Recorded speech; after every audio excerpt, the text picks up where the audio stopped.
about gardening or anything, but it's about some camping gear, survival gear, and a little bit about survival kit, which I put together. I've always enjoyed camping, and I've always enjoyed this kind of stuff, and I think when you start growing your own food and you just start getting into more of a mindset of being prepared and being self-reliant and just, you know, looking after yourself basically. And so I think just some of the things I have here are just a few items which I like, good stuff to have, and definitely a lot more things I would like to buy and should buy. But this is just a little bit of an episode just to get you thinking about, you know, maybe some stuff you'd like to collect, to put together a survival kit, emergency kit, that kind of thing, just to help you when you're either out in the wilderness camping or hiking or whatever, or even just to have around the house for an emergency situation. So I'll bring you guys in and I'll just go over a few of the items that I collected, and and I'll show you this little survival kit which I put together. Okay, so this is just an overview of just a few items I put together. Something though is some literature, getting yourself educated on just survival tactics. This is written by Les Stroud, host of Survivor Man. If you haven't seen his show, I believe all of them are up on Netflix. Really good show, you know, very real, good information. So this is definitely, I'd recommend this book, packed with tons of information on, like it says, essential skills and tactics to get you out alive, anywhere out alive. Wow, if I could read. Another really great book, standard, is the SAS Survival Guide. It's a small, pocket-sized book, again, packed with so much information. Really good stuff. So getting yourself educated, and then not only just reading about these things, but actually practicing them, because, you know, it's no good trying to do some of this stuff for the first time in a survival emergency situation. It's always good if you kind of know what you're doing ahead of time.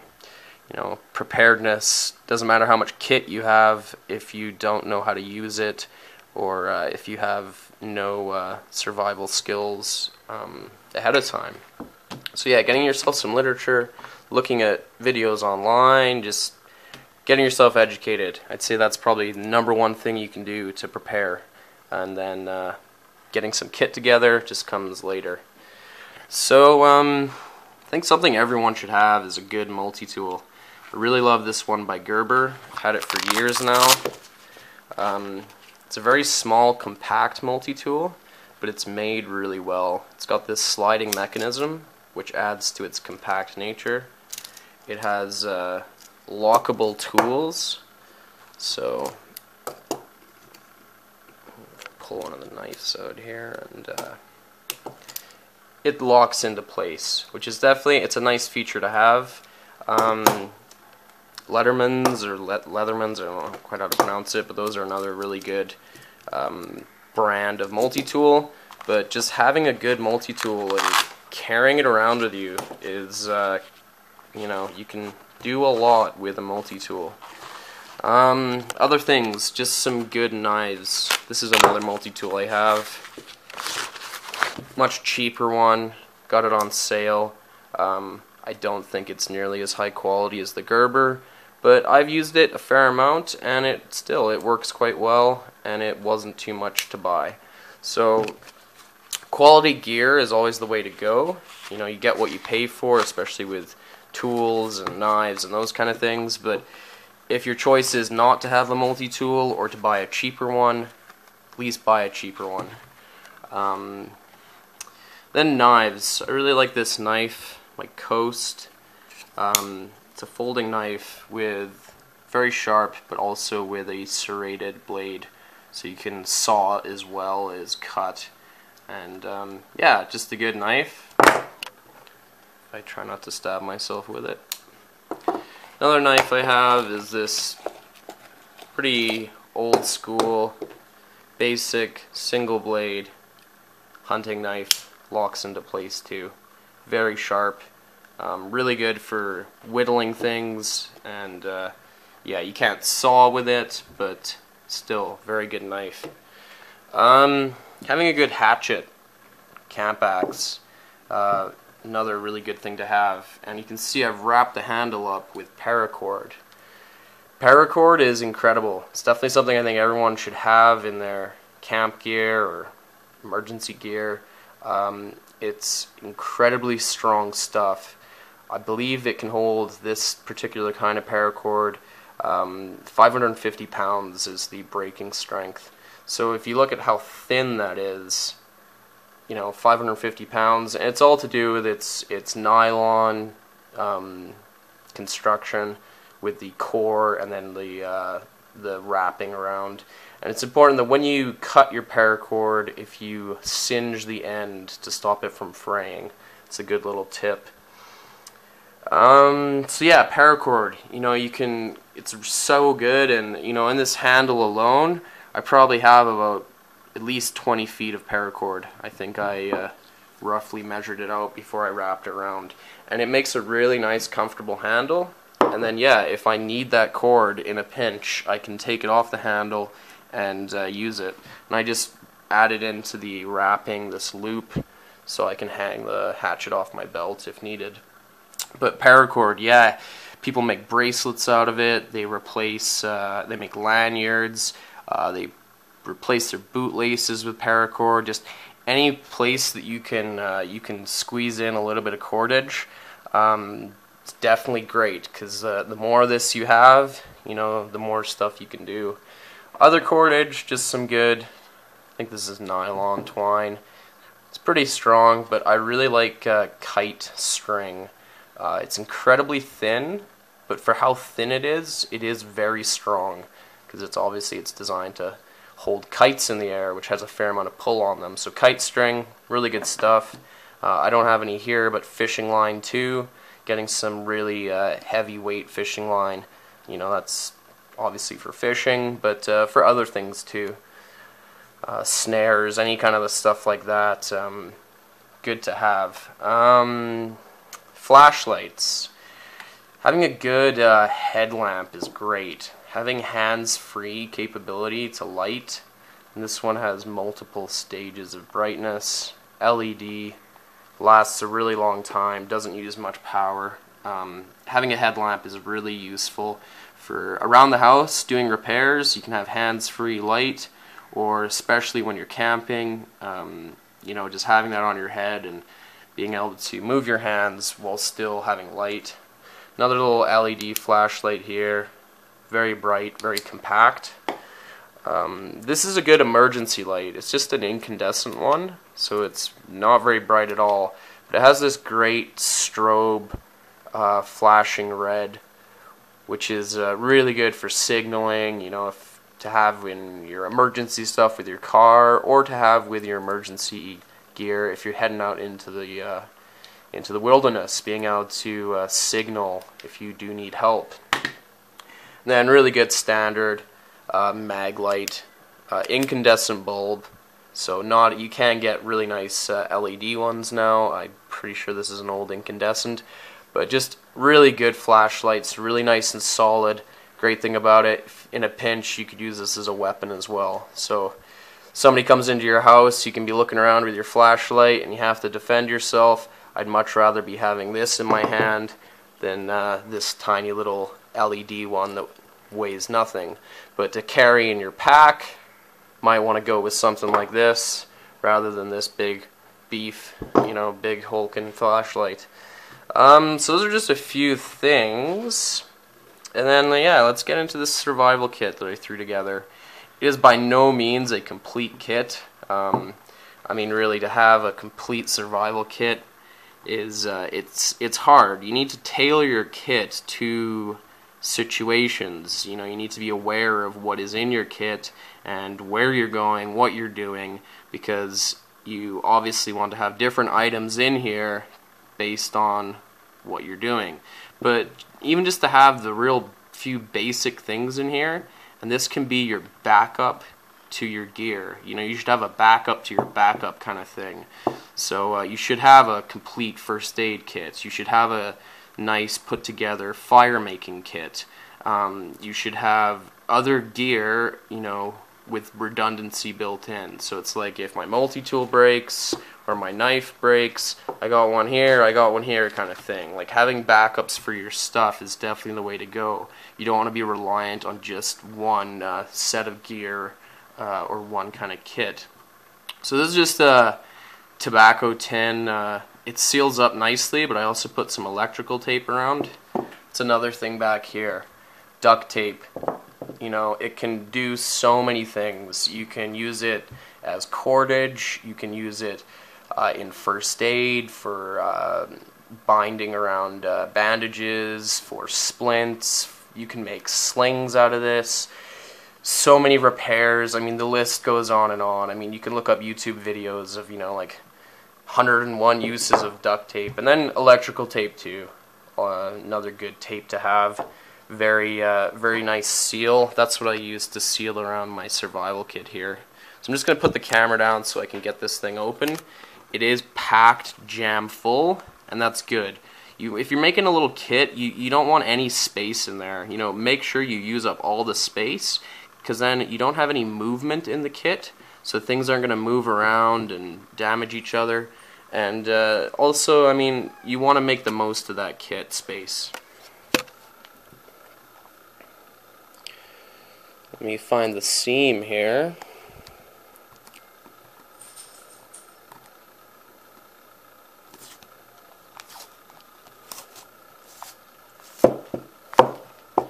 And obviously, with tape, you can reuse it. You know, we're used to normally peeling off tape and throwing it out, but if you're careful, you can take that tape off and reuse it. So these lids also twist on. They've got a bit of threading around the edge here, which is nice. And now let's just take a look at what's in here. So this was just a kit that I threw together with stuff I had around the house. Definitely would be some things I would like to improve on. Like I got this Burasol. It's a antiseptic powder. You can use it for a variety of things. You mix it up with some water and you have an antiseptic solution. But having a small little tube of like polysporin or something would definitely be a better way to go. Same with this book of matches. You know, this is just super cheap. You know, probably from a hotel or something. These kind of matches, you know, are not very good, but it's very small, fits in there. A few band-aids, different sizes, a small lighter. So that's what I'm talking about with redundancy. You know, it's like I got a book of matches, but I got this lighter as well.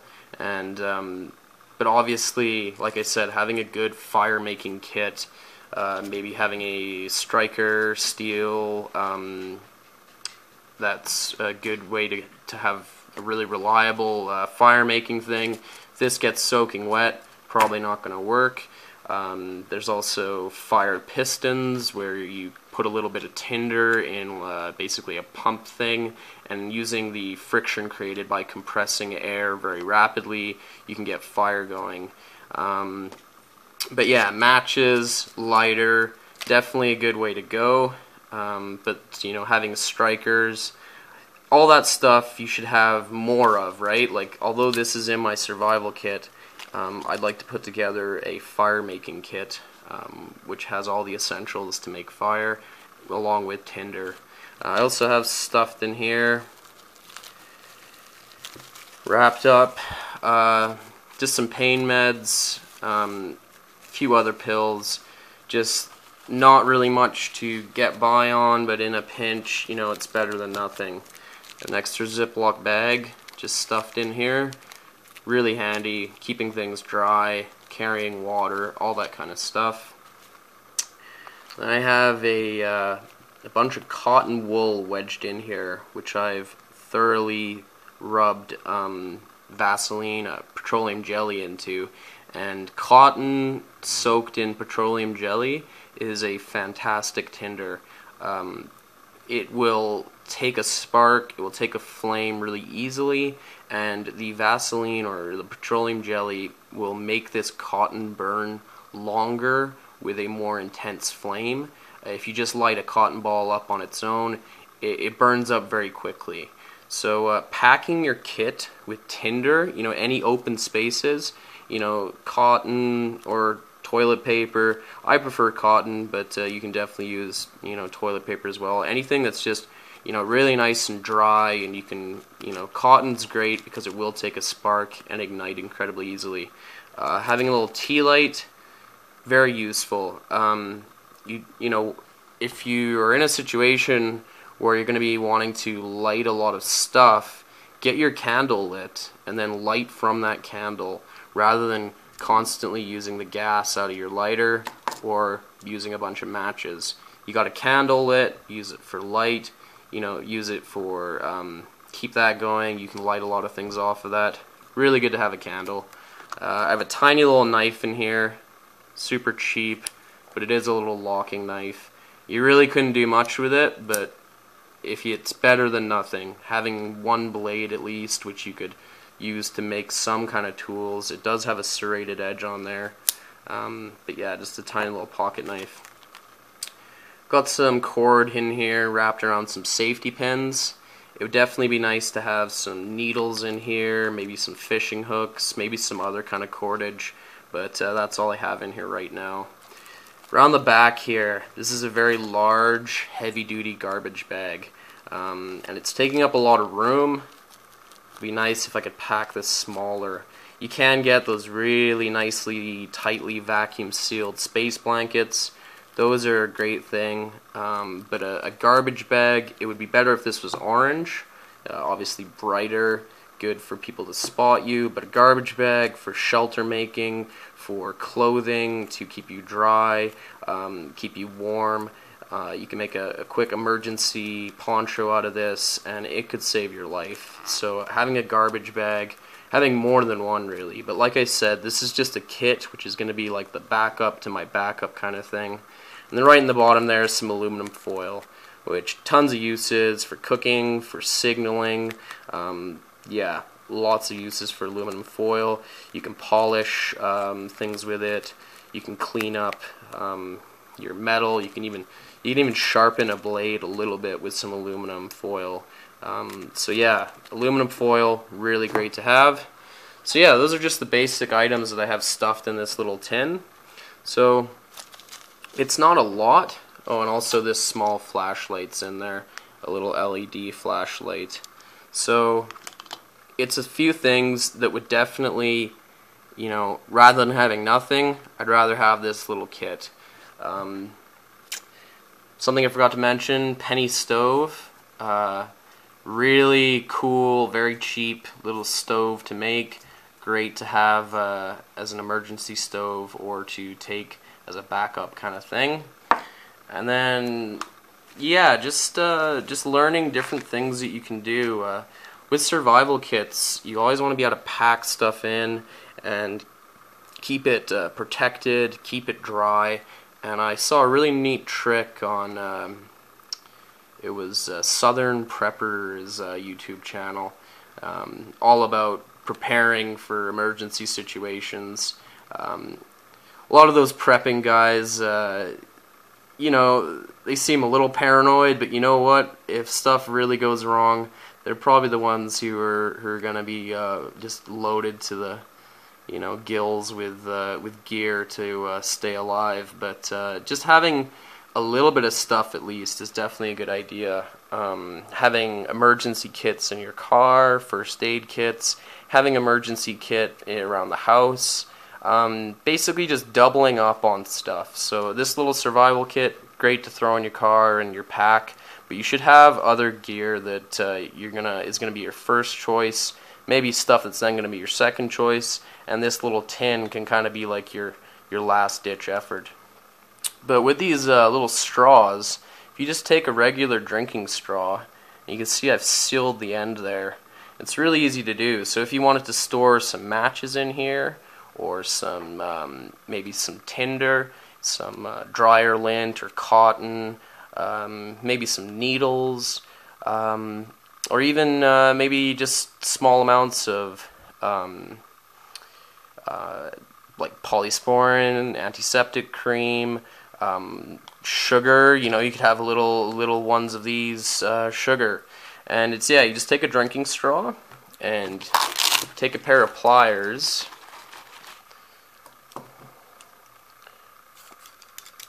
And get these open. See if I can do this one-handed. So after you've you know, got your stuff in there and you want to seal this up, you just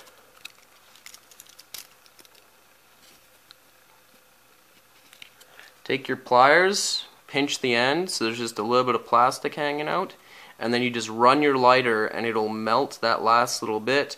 You hold it down for a few seconds and it creates a really nice seal like on the end there. You'll just burn it back to the pliers. You hold it down, let it cool, and you have this really nice melted little container. And you can always, you know, cut that seal and then reseal it afterwards, right? So, you know, it'll be shorter, but you can keep resealing these up to keep whatever you have in here completely protected, completely dry. So that's a really cool little tip for storing stuff in your kits if you want to, you know, pack some stuff in there. So yeah, drinking straws, very, very useful. But yeah, I think that's just pretty much everything I wanted to talk about. I'm definitely going to be putting together some kits to have around the house and to have in my vehicles. And yeah, I just basically want to do this episode just to get people thinking about, you know what, we should maybe get some stuff together, you know, for an emergency situation in the house.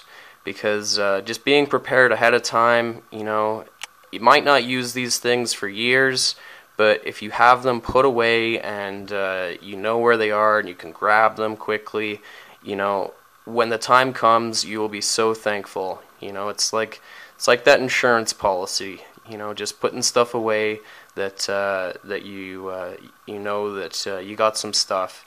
Definitely, at least recommend everyone, you know, having a good first aid kit around the house and also in your vehicles. It could really make the difference between life and death. And same with a lot of this other gear.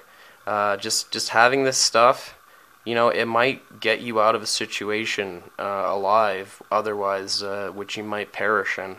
But yeah, like I said, getting yourself educated and becoming more self-reliant, becoming good at these kind of survival techniques, definitely the good way to go. And being able to improvise, that's a huge thing, right? I mean, you can look at this gear and you know, you might be able to do, you know, hundreds and hundreds of things with just the stuff that's on the table here. So definitely having that ability to improvise and to have ideas on what you can do, even with just a garbage bag. All the different ways you could use a garbage bag, shelter, collecting rain, clothing, even just carrying stuff, right? Like, it goes on and on, keeping your gear, keeping your backpack dry, you know, a garbage bag goes on forever. But there's definitely some items here that I'm missing, which would be great to have in a survival kit. Like I said, some fishing equipment, some needles, a whistle, maybe some other fire starting stuff. There's definitely, this is not a complete kit that covers everything. But like I said, just a quick video just to kind of get you guys thinking about maybe putting some stuff aside to be prepared for an emergency situation. So take care, everyone. Bye.